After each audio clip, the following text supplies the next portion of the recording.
So here's a fun one, just showing where things are going. And I had just recently touched on diffusion models. OpenAI Sora had come out and just how it works. And it's just training on a bunch of image and video data where it is creating everything from pixels into data and then reversing the process to have an output to create the videos that you see for OpenAI Sora or Google VO. And you can see like the different comparisons of what those are.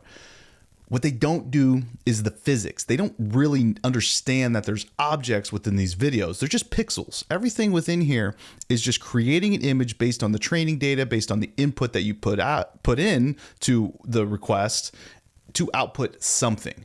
So as a result, there's clipping, there's weird physics, things don't really operate in the way that you think they should be. And to resolve that, there's this, Genesis, a generative and universal physics engine for robotics and beyond. And it's pretty cool. This isn't open source. This isn't out there yet. It seems like this is potentially something. It does say that there's a paper that's going to be released soon that I'm very interested in seeing.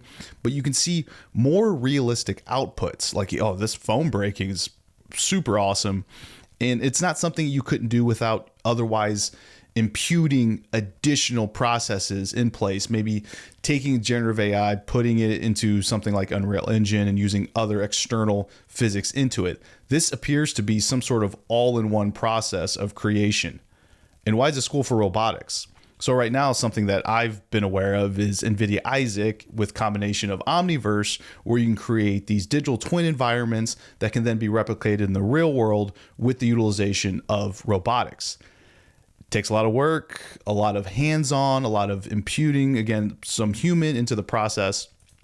But here, perhaps there's some sort of additional utilization of generative AI to remove a lot of the need for the work that a human has to do to replicate into the digital twin environment and have real-world physics into the system.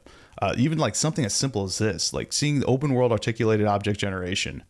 I like this Pokeball. I mean, obviously that's not going to be something in the real world, but super cool. And then seeing it put out into the real world is very interesting. So something to be aware of where things are going to make processes easier for people to use.